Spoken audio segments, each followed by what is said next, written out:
फिर कोई देवता पकड़ लेंगे। हमने कहा कोई भी महाराज पकड़ो, कोई भी देवता पकड़ो, पर हिंदू धर्म के पकड़ना, दूसरे धर्म के मत पकड़ना। पकड़ना तो हिंदू धर्म का पकड़ना।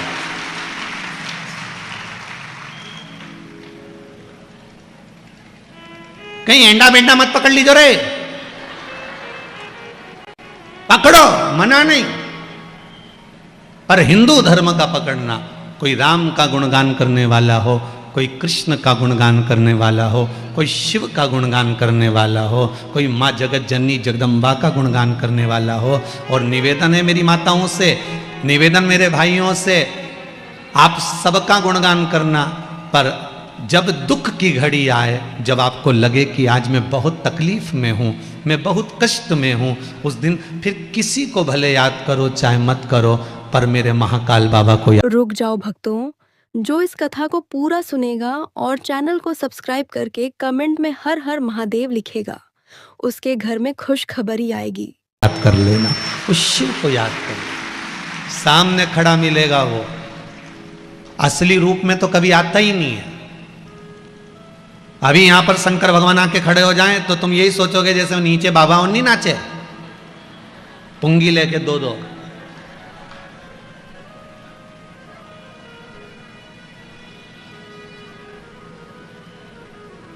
तुम तो यही समझोगे, तुम्हारे दरवाजे पर कोई जटा बांध कर आ जाए, नाग लपेट के आ जाए, डमरू बजाता बजाता जाए, तो तुम क्या शंकर जी समझोगी? ईमानदारी से बोलो जरा, अंदर जाओगी, एक कटोरी आटा ला के दे, बाबा रुको ये लो आटा। शंकर जी सोचे बताओ हम तो ओरिजिनल है और ये हमको डुप्लीकेट समझ रही है।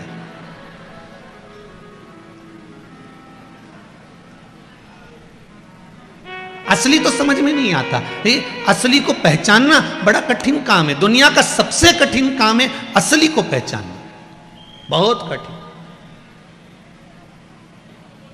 एक पढ़ा लिखा लड़का, उसको नौकरी नहीं मिल रही थी, तो नौकरी नहीं मिली तो उसने गांव में सर्कस आया, सर्कस वाले से कहा भैया हमको नौकरी दे दो। उसने कहा नौकरी तो है पर बंदर के कपड़े पहनना पड़ेंगे और बंदर के कपड़े पहनकर शेर के मुंह में हाथ देना पड़ेगा।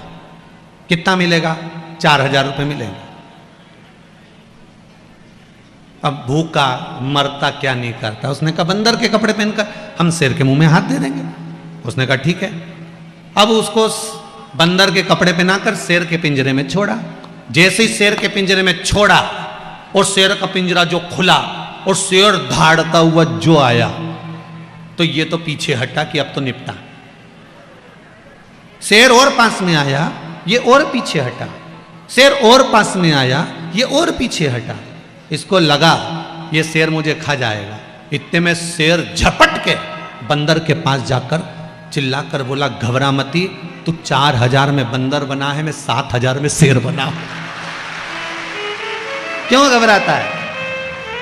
नकली के युग में असली को ढूंढना कठिन हो गया हमारे। आज के जमाने में असली व्यक्ति मिलता ही नहीं। असली घी नहीं मिले, असली रुद्राक्ष नहीं मिले। बोलो ईमानदारी की बात सही है कि गलत है? आज के जमाने में असली घी, असली तेल, असली रुद्राक्ष, असली सोना नहीं मिले तो असली आदमी कहां से मिले? वो भी तो सोचो, सब नकली का जमाना, जितना मिला सब नकली मिला। मालवा के संत श्री नागर जी महाराज एक बात कहते हैं, आप लोगों ने स्मरण किया होगा। महाराज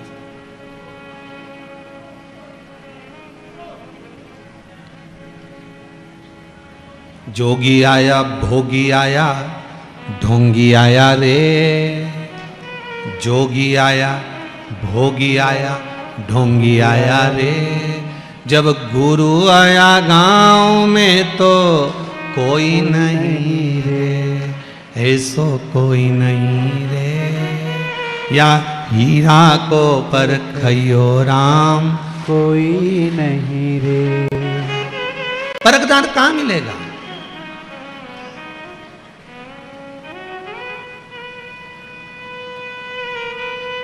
परखैया मिलना कितना कठिन है साहब।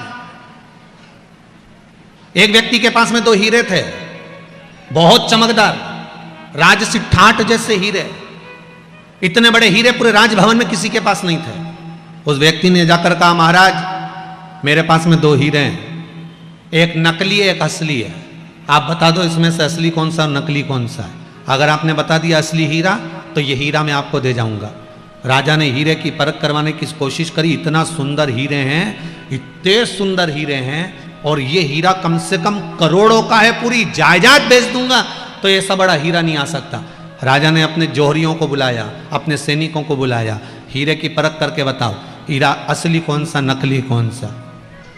सब घबरा गए, क्योंकि राजा ने कहा सुनो असली हीरा बता देना, तुमसे कह दिया अगर असली हीरा नहीं मालूम पड़ा तो तुम्हारे प्राणों को हर लिया जाएगा। अब कोई एक भी खड़ा नहीं हुआ और एक ने भी जाके हीरा नहीं बताया।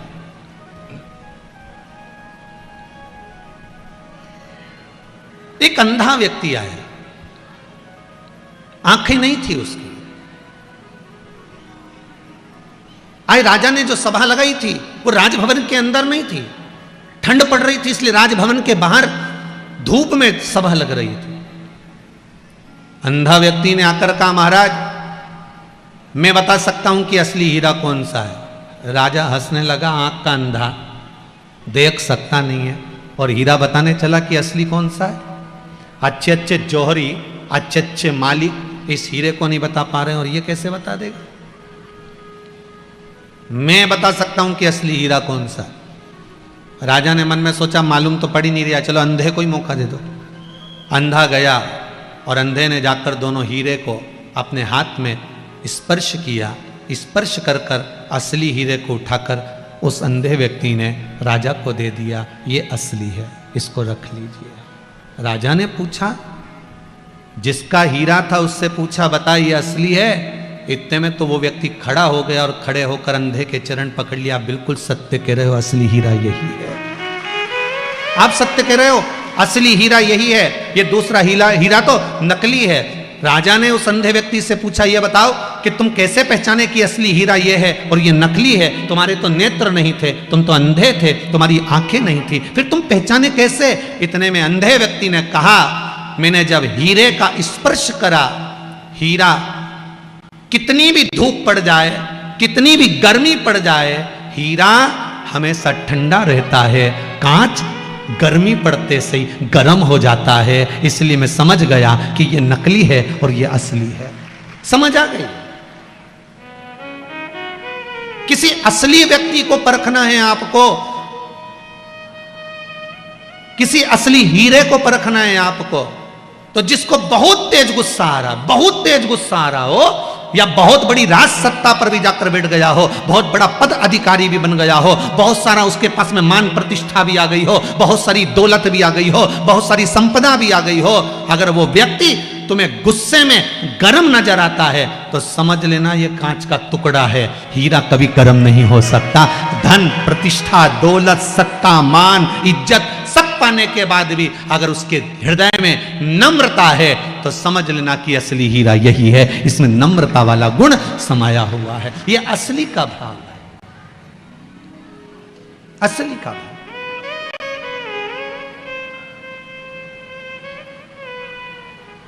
थोड़ा सा मान मिल गया, थोड़ा सा सम्मान मिल गया, थोड़ी सी दौलत मिल गई, थोड़ी सी सत्ता मिल गई, थोड़ा वैभव मिल गया और उसमें हमारा अहंकार बढ़ गया, हम गर्म हो गए, हम सत्ता में, हमारे मद में हम फूल गए, हमें इतनी गर्मी आ गई कि कोई से भी कुछ कह दिया, कोई को भी अपशब्द कह दिया, किसी को भी ताने दे दिए, किसी को भी आड़ा टेढ़ा बोल दिया। तो ये हीरे की परख करना है तो हीरे की परख करने का तरीका है कि मद, सत्ता, वैभव, प्रतिष्ठा आने पर भी आपकी जिह्वा, आपकी वाणी, आपका प्रेम, आपकी करुणा, आपकी वात्सल्यता, आपकी नम्रता आप में होना चाहिए, आप में होना चाहिए। किसी किसी व्यक्ति के पास में पद आ जाता है ना तो वह अहंकार में आ जाता है, अभिमान में, क्रोध आ गया, चिढ़ गया, कुछ भी बोल दिया, शब्द के बाण चल गए, उसी समय समझ लो कि असली हीरा नहीं है, असली हीरा नहीं है।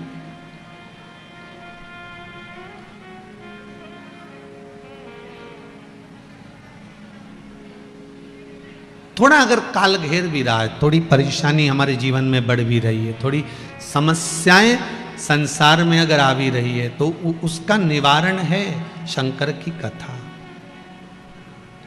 शंभो शरणे मांगू घड़ी रे दुख दया करी ने दर्शन आपो। कल रात्रि को कोई जाते समय कह रहे थे, गुरुजी आपको कोई दूसरे भजन नहीं आते क्या?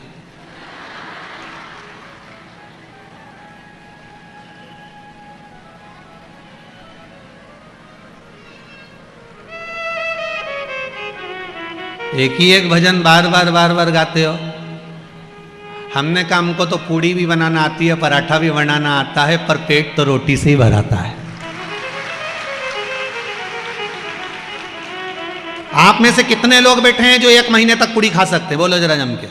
रोज खाओ पूड़ी, रोज पराठा खाओ, रोज रसगुल्ला खाओ, रोज इमरती खाओ, कितना भी खा लेना, पर आखिरी में रोटी की याद तो आ ही जाती है। ध्यान देना, जिस भजन में कुछ सार हो भजन वही गाना चाहिए। आज के जमाने में लोग भजन का सार भी नहीं समझते। इस भजन में एक सार है। आप शंकर के सामने बैठे हो, शिव महापुराण सामने रखी है, आप और हम सब इस पुराण को घेर कर बैठे हैं। विनती अगर हम इससे करेंगे, शंभु शरणे मांगू घड़ी। आपके दिल में अगर भाव भी नहीं होगा, आप मन से नहीं भी गा रहे होगे, तो मुख से तो निकल रहा है, मांगू घड़ी रे। क्या मांगा? दुख। आपने भले कैसे भी बोला, पर बोला तो मैं भगवान के सामने, एक बार उसके सामने जाकर कह तो दिया कि मेरा दुख काटो और अंत समय में दर्शन आपो। बस इतनी कृपा है कि आप मेरे दुख को काट दीजिए और मुझे दर्शन दे दीजिए। अब उसको बार बार अगर बोल रहे हैं तो उसका कारण है। क्या कारण है? कि हम भगवान के सामने जाकर, फिर वही बात आ गई महाराज कि भगवान के सामने जाकर आप छोटी सी बात से किसी से बात करना बंद कर सकते हो। छोटी सी गलती से आप किसी से संबंध समाप्त कर सकते हो, तो छोटी सी प्रार्थना से आप शंकर के भी हो सकते हो। बस छोटी सी प्रार्थना। शंभो शरण मांगू। बाहर जितने बैठे हैं, जितने खड़े हैं, पीछे जितने गेट के पास खड़े हैं, सब जितने काउंटर पर, जितने इधर उधर गाड़ियों में बैठे, सब बोलिए एक लाइन, शंभो शरण मांगू घड़ी रे दुख दया करी ने दर्शन आपो। और देखो दुख कट्टा कैसे है, ये पत्रों में देखो कितना सुंदर लिखा है।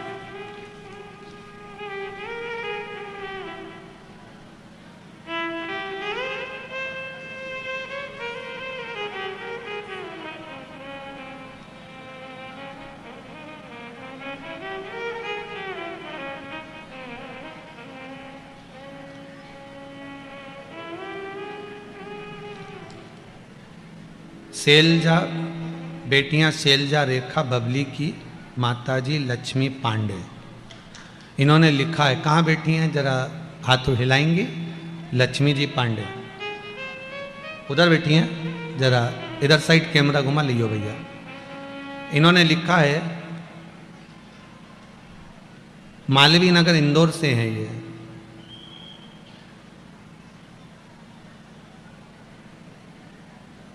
एक बीमारी ब्लॉकेज का ऑपरेशन डॉक्टर ने बोल दिया था कि इनको रोग हो गया है, नसें चोक हो गई है और ऑपरेशन कराना जरूरी है।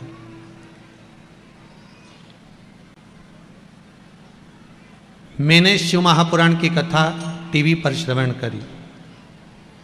उसमें कात्यायनी देवी का एक उपाय अपने कुबेरेश्वर महादेव में कथा में बताया था। मैंने 1 महीने तक वो उपाय करवाया और उसके बाद मैंने डॉक्टरों से चेक करवाया तो डॉक्टरों ने दवाई भी बंद कर दी है और ऑपरेशन का भी मना कर दिया। ये पत्र बाबा की कृपा हो गई आप पर। बस बाबा की यही कृपा। विराजिए, बैठिए, बैठिए। श्री शिवाय नमस्तुभ्यम। जहां फिर निवेदन करेंगे, सारे डॉक्टरों के बाद भी एक डॉक्टर बैठा है, एक बाबा बैठा हुआ है। जब सब जगह से हार जाओ, सारी दुनिया से जब सब मुख मोड़ लें, सब जगह से जब हार जाओ, तब उस शंभू की शरण में चले जाओ, उसके चरणों में जाकर उसका निवेदन उसको करो।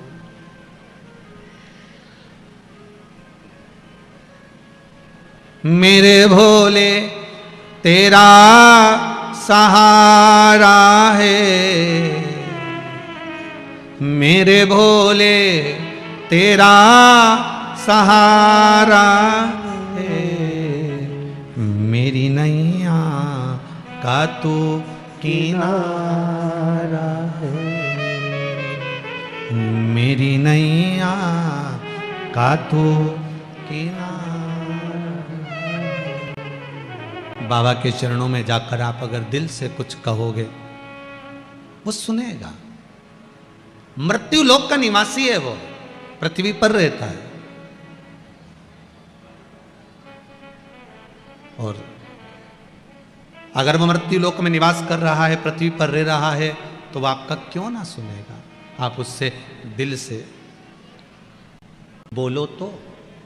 हम शिव महापुराण की कथा में जाते हैं, बहुत सारी बातें महाराज जी कहते हैं। राम कथा में जाते हैं, बहुत सारी बातें हम महाराज जी कहते हैं। बहुत सी बातें हम भागवत कथा में भी सुनते हैं, पर हमारा विश्वास हम जागृत नहीं कर पाते। एक विश्वास भी तो जागृत होना चाहिए। एक महाराज जी प्रवचन में कह रहे थे कि भव सागर से तरना है तो भगवान का नाम लो, भगवान का स्मरण करो, भव सागर से तर जाओगे। भगवान का नाम लेकर तुम जहां जाओगे वहां तर जाओगे। अब ब्रज की गोपी थी, सीधी सादी सी एक महिला थी, एक साधारण सी स्त्री थी। वो रोज यमुना जी को नाव में बैठकर जाती थी। उसके मन में आया नाव वाले को रोज 5 रुपए देना पड़ते हैं। पंडित जी ने कथा में कहा था भव सागर से तरना है तो भगवान का नाम लो, तर जाओगे। आज से 5 रुपए देना बंद। जब भव सागर से भगवान के नाम से तर सकते हैं तो ये तो यमुना जी पार उतरना है, फ्री में उतरे ना। काहे को पैसा दें अपन नाव वाले को। उसने 5 रुपए नाव वाले को नहीं दिया, भगवान का नाम लिया, कथा का स्मरण करा और नदी पर पांव रख दिया। यमुना बीच चलकर चलकर पार उतर गई। रोज जाती आती, 5 रुपए रोज के बचा लेती। इकट्ठा करा। पंडित जी गांव जा रहे थे। आज उसने कहा गुरुजी आपकी कथा पूरी हो गई? हाँ। गांव जा रहे हो? हाँ। चलो मेरे साथ, मैं चल रही हूँ, मैं भी मथुरा जा रही हूँ, चलो। गुरुजी उसके साथ हो लिए। अब जैसे गुरुजी साथ चले, इसने कहा गुरुजी ने कहा नाव वाले नाव लाओ। इसने कहा नाव की क्या जरूरत है, पैदल चलो। तो गुरुजी बोले डुबाएगी क्या, यमुना जी कितनी गहरी है, डूब जाएंगे। नहीं नहीं गुरुजी, आप ही ने तो कथा में कहा था भव सागर तरना है तो भगवान का नाम लो, पार उतरने के लिए भगवान के नाम रूपी नौका में बैठ जाओ, पार उतर जाओगे। जिस दिन से मैंने सुना 5 रुपए एक बार भी नहीं दिए, नाम लेती भगवान का, चलकर पार उतर जाती हूं। इतना विश्वास मेरे हृदय में आ गया। अब इतना विश्वास अगर मुझे है तो आप भी चिंता मत करो। आप तो कथा बाजते हो, फिर आप कथा बाजते हो तो आपको तो मुझसे ज्यादा विश्वास होना चाहिए। चलो मेरे साथ। गुरुजी ने कहा ऐसा कोई होता है, ऐसा कोई होए? उसने कहा देखो मैं चल के बताती हूँ। उसने भगवान का नाम लिया, यमुना जी पे चलने लगी। गुरुजी को लगा पानी कम होगा तो गुरुजी भी चलने लगे। जो चले तो गुरुजी डुब डुब, और जो गुरुजी डुब डुब नीचे जाए तो फिर हाथ पकड़ा सखी ने और घसीटती घसीटती पार कर दिया। भगवान का नाम अगर है और विश्वास है तो संसार सागर से पार उतर सकते हो। फिर कहूँगा जितनी बात कथाकार अपनी कथा में कहते हैं उतनी कथाकार को भी अपनी बात पर अमल करना चाहिए, तो तरे। अगर हमें विश्वास है तो हम आपसे कहेंगे कि हमारे पास में अगर कुछ दौलत है तो विश्वास की दौलत है। हमने शंकर पर विश्वास करा। फिर निवेदन करूंगा, भरे मंच से बार बार कहा है, मेरे पिता चने का ठेला लगाते थे और अगर वो चने का ठेला लगाते लगाते मेरे शंकर ने मुझ पर कृपा कर दी एक साधारण से व्यक्ति पर, तो क्या आप पर नहीं कर सकता? मेरा विश्वास है मेरे शंभु पर, इसलिए आपसे कहता हूं कि विश्वास भरोसा दृढ़ी उस पर रखना जो पार कर सकता है। क्यों डोले हम?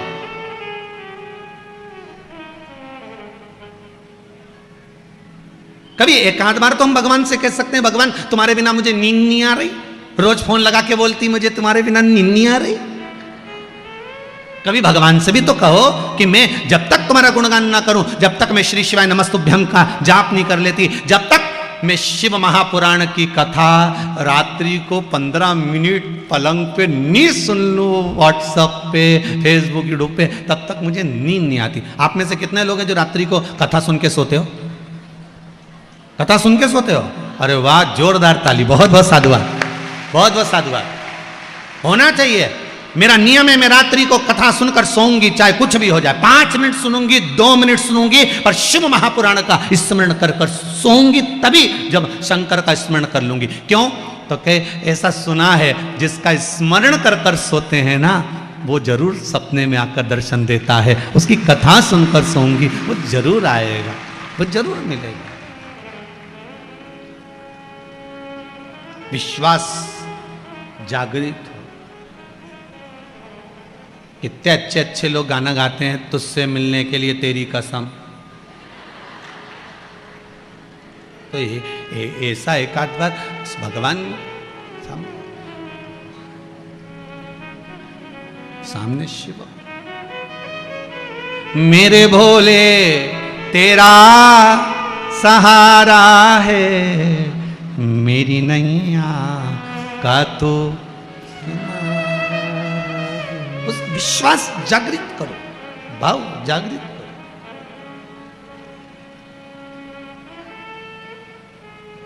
पूरी कथा में से आप कुछ मत लेकर जाओ, नहीं ले जाना है तो, पर एक चीज लेकर जाना, श्री। अरे साथ में तो बोलो, हम श्री बोले तुम शिवाय बोल देते हो। जब देखो जब गड़बड़ गड़बड़ करते हो।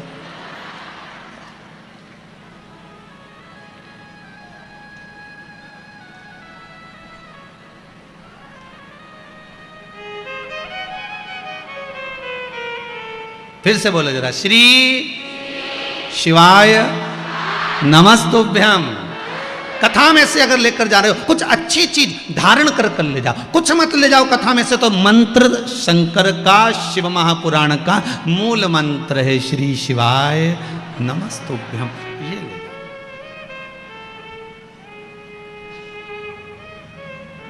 द्रौपदी का जब चीर खींचा गया, द्रौपदी का जब चीर खिंचा रहा था, 5 पति वहीं बैठे थे। कोई उठा जम के? तो बोलो नहीं। भीष्म पितामह वहां बैठे हुए थे, उठे नहीं उठे।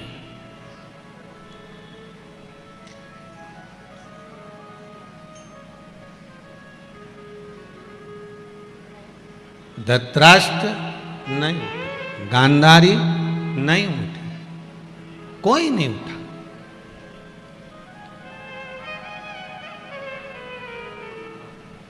द्रौपदी रोती रोती अपने गुरु जी के सामने गई, गुरु द्रोणाचार्य के सामने। गुरुदेव, मैंने आपसे गुरु मंत्र लिया, शिष्य हूं मैं आपकी, मैं आपकी चेली हूं, मैंने आपसे गुरु मंत्र लिया गुरुदेव। अगर कोई साथ नहीं देता तो गुरु तो साथ देता है। गुरु द्रोणाचार्य ने कहा, जितने सभा में बैठे कोई तेरा साथ नहीं देगा, और मैं तेरा गुरु हूं, मैं भी तेरा साथ नहीं दूंगा।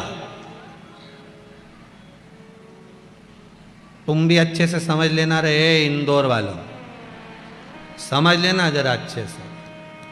चाहे तुम गुरु जी को कितनी भी गुलाब जामुन खिला लो, चाहे गुरु जी को कितना भी घी लगा के पापड़ खिला लो, गुरु जी काम नहीं आएगा। आखिरी समय में जब तुम्हारे प्राण छूटेंगे तो क्या गुरु जी तुम्हारे साथ ऊपर जाएगा? अरे बोलो तो सही, जाएगा कहीं का गुरु तुम्हारे साथ में? कई चक्कर में मत पड़ जाओ रे, बिल्कुल चक्कर में मत पड़ना। गुरु द्रोणाचार्य करें द्रौपदी, इस सभा में जितने बैठे हैं कोई तेरा साथ नहीं निभाएगा। तेरे परिवार वाले, तेरे कुटुंब वाले, तेरे साथी, ये द्रौपदी के लिए गुरु द्रोणाचार्य नहीं करे, आपके लिए भी करें। जितने तुम्हारे परिवार में रह रहे हैं, एक भाई के पास में बहुत सारी दौलत है, दूसरा भाई कंगाल है। बड़े भाई के पास जब इतनी दौलत है तो 5-10 लाख रुपए छोटे को दे सकता है? जम के तो बोलो नहीं। दूसरा पैसा खाकर भग जाएगा तो भाई उसका बाल बाका नहीं कर पाएगा, और सगे भाई ने 50,000 खा लिए तो टोच टोच के मार देगा। ये तो रिश्ते। ये संबंध, ये नाते गुरु द्रोणाचार्य कर रहे हैं, जितने सभा में बैठे कोई तेरा साथ नहीं निभाएगा। और गुरु द्रोणाचार्य ने कहा, सुन रहे द्रौपदी, तेरे पति भी तेरा साथ नहीं निभाएंगे। सुन ले द्रौपदी, मैं गुरु हूं, मैं भी तेरा साथ नहीं निभाऊंगा। पर एक बात याद रखना द्रौपदी, मैंने तुझे जो गुरु मंत्र दिया था उस मंत्र को जपना प्रारंभ कर दे, वो साथ निभा जाएगा। उसको जप ले। पूरी शिव महापुराण में कुछ याद रहे चाहे नहीं रहे, कोई याद करे ना करे, हम चले जाएंगे। अगली कथा 9 तारीख से खरगोन में चालू हो जाएगी। पहले हरदा में होने वाली थी 9 तारीख वाली कथा, पर हरदा में कोई जिस परिवार में कथा थी, बंसल परिवार में, उसमें कोई गमी हो गई, इसलिए वो कथा खरगोन में तारा कॉलोनी मंगरूल रोड खरगोन में होने जा रही है।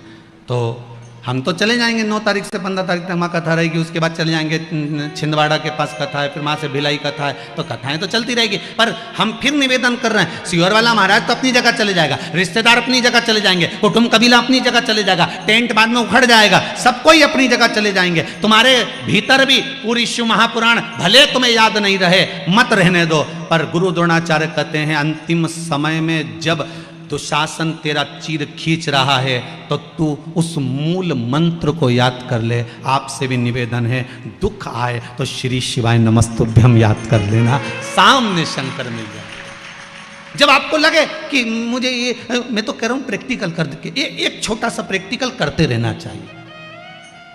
प्रैक्टिकल करने का जमाना भी है, प्रैक्टिकल करते रहो। हम कई बार कहते हैं प्रैक्टिकल करो। एक महाराज जी प्रवचन दे रहे थे, प्रवचन में कह रहे थे शराब नहीं पीना चाहिए, मदिरा मत पियो, गंदा नाली का पानी है, क्यों पीते हो, गटर में पड़े रहोगे। उसी में महाराज का पहचान वाला बैठा था, उठ के खड़ा हो गया, ओ महाराज इतनी बड़ी बड़ी बातें कह रहा है, तेरा सगा भाई पी के तो नाली में पड़ा है, तू हमको ज्ञान दे रहा है महाराज, अपने भाई को क्यों नहीं देता। महाराज जी ने कहा, देखो भैया मैं भी प्रवचन दे रहा हूँ, मेरा भाई भी प्रवचन दे रहा है, बस अंतर इतना है मैं मुंह से समझा रहा हूँ, मेरा भाई प्रैक्टिकल करके दिखा रहा है, मेरा भाई प्रैक्टिकल करके दिखा रहा है। आप किस में समझोगे। तो हम तो कहते हैं एक आध बार प्रैक्टिकल करके देखो, कहीं सियोर वाला महाराज झूठ तो नहीं बोल रहा। तुम जब दुख की घड़ी हो, तुम अकेले खड़ी हो और तुम्हें ऐसा लग रहा है कि तुम्हें ऑटो भी नहीं मिल रहा, तुम तो एक साधारण सा प्रैक्टिकल करो, ऑटो भी नहीं मिल रहा, 2 मिनट खड़े खड़े श्री शिवाय नमस्तुभ्यम, श्री शिवाय नमस्तुभ्यम, श्री शिवाय, और चिल्ला के भी नहीं बोलना आपने, नहीं तो पड़ोसन सोचेगी पगली है। नहीं, अपन ज़्यादा तेज चिल्ला के बोलो तो लोग तो समझे ना पागल हो गई है। तो अपने ऐसा चिल्ला चिल्ला के भी नहीं बोलना, अपने घट की जिब्या से बोलना हो। अपने को किसी को दिखावा विखावा करना ही नहीं बिल्कुल भी, अपने तो भीतर से श्री शिवाय नमस्तुभ्यम जपते रहो। देखो जिस चीज की याद करोगे वो सामने, पर थोड़ा समय जरूर लगता है, थोड़ा सा समय।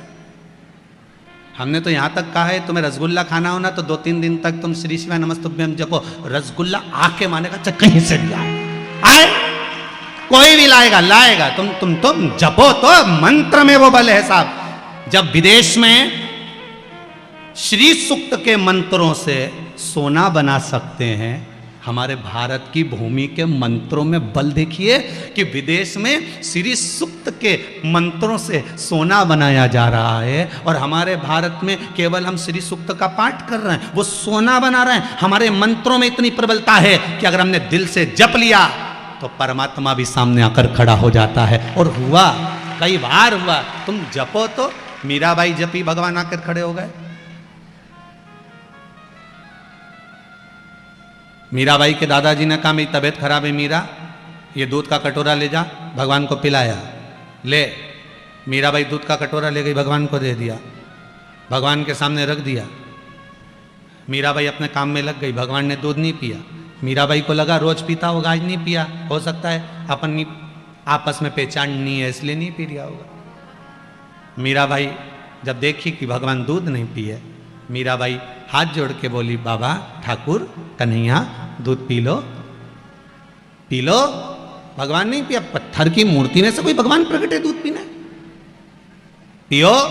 भगवान नहीं पिया। जब नहीं पिया, मीराबाई चढ़ गई सिंहासन पे और भगवान के पास खड़ी होके उनकी गले में बैया डाल के बोली ये जो तेरे गाल है ना मोटे मोटे, एक आध दिन दूध नहीं पिएगा ना पतला हो जाएगा, पीले पीले। और जैसे ही मीराबाई ने कहा, भगवान नीचे झुके, कटोरा उठाया, गटर गटर गटर गटर, भगवान दूध पीगा। अब भगवान तो दूध पीगा, मीराबाई अंगूठे से बजाती बजाती कटोरा लेके आई। दूधा जी ने कहा, ला मीरा थोड़ा सा दूध दे दे, प्रसाद दे दे। मीराबाई कहते वो तो सब निपटा गया, सब पी गया, एक गटर में टकरा गया पूरा।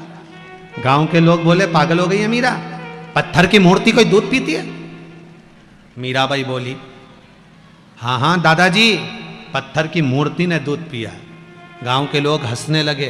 दूधा जी कहने लगे, मीरा झूठ मत बोलो, पूरा दूध तुम पी गई? नहीं नहीं, मूर्ति ने पिया, मूर्ति ने पिया। हाँ ऐसा होता है? हाँ ना मानो तो चलो मेरे साथ। मीराबाई कटोरा फिर भर के लेकर आ गई, अपने दादा को साथ ले गई, गांव के लोगों को साथ ले गई, भगवान के सामने कटोरा रखकर बोली, प्रभु एक बार फिर से पी लो, फिर से पियो। भगवान नहीं पिए। मीरा की आंख में जल भर गया। गांव के लोग मुझे झूठा समझेंगे। मीरा फिर सिंहासन पर चढ़ गई, भगवान के गले में बैया डालकर बोली, अगर दूध नहीं पिया तो बाप की सौगंध है तेरे को। भगवान तुरंत नीचे झुके, कटोरा उठाकर दूध पी गए, वापिस पी गए। भाव था, निर्मल भक्ति थी, तो भगवान को मिलने में देरी कहां लगी? मिला।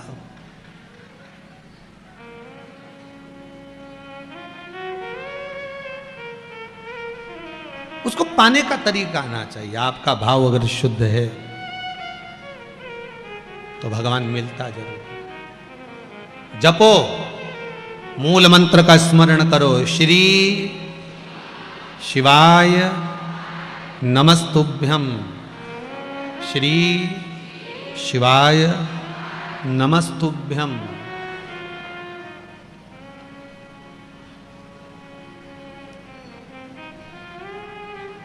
इस मंत्र का प्रभाव क्या क्या है?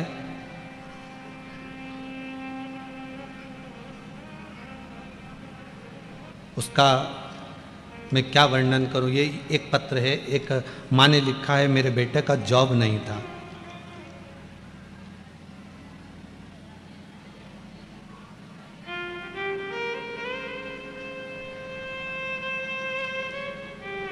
कौशल्या खंडेलवाल कहाँ बैठी हैं? हाथ उठाइए। कौशल्या भाई खंडेलवाल कहीं दिख रही हो तो भैया हाथ हिला देना हो। श्री शिवाय नमस्तुभ्यम। गुरुजी परिस्थिति बहुत डाउन थी, कहीं बैठी हैं कौशल्या भाई खंडेलवाल?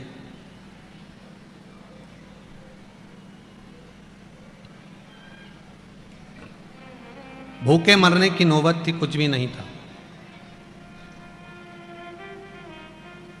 आपने एक उपाय बताया था नवरात्रि में, माता के चरणों में फूल चढ़ाने वाला, वो उपाय मैंने किया। कहां से पैसा आया, कैसे आया, पता नहीं पड़ पाया। 15 तारीख को कोई आया और उसने कहा कि अपन पार्टनरी में दुकान कर सकते हैं। 15 तारीख को रुपए देकर चले गया, 18 तारीख को मेरी दुकान खुल गई। यही भोलेनाथ जी की कृपा है। ये पत्र है उसका, कौशल्या भाई खंडेलवाल। ये पत्र बैंक वाला, कितना सुंदर लिखा है।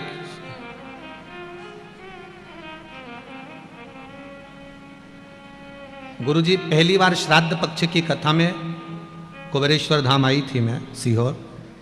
पशुपतिनाथ का व्रत किया है। मेरे बेटे का कोई काम नहीं था, अब उसका जॉब बैंक में लग गया है। ये पत्र है, ये यहीं पढ़े रहेंगे, आप लोग आराम से पढ़ सकते हो। जिसने लिखा होगा वो भी यहीं बैठे होंगे। शिव कृपा होती है ऐसी। आप विश्वास से उसको आमंत्रित करिए, आप विश्वास से उसको बुलाइए, वो मिलेगा। श्री शिवाय नमस्तुभ्यं, श्री शिवाय नमस्तुभ्यं, श्री शिवाय नमस्तुभ्यं, श्री शिवाय नमस्तुभ्यं, श्री शिवाय नमस्तुभ्यं, श्री शिवाय नमस्तुभ्यं श्री शिवाय नमस्तुभ्यं श्री शिवाय नमस्तुभ्यं श्री शिवाय नमस्तुभ्यं श्री शिवाय नमस्तुभ्यं श्री शिवाय नमस्तुभ्यं श्री शिवाय नमस्तुभ्यं श्री शिवाय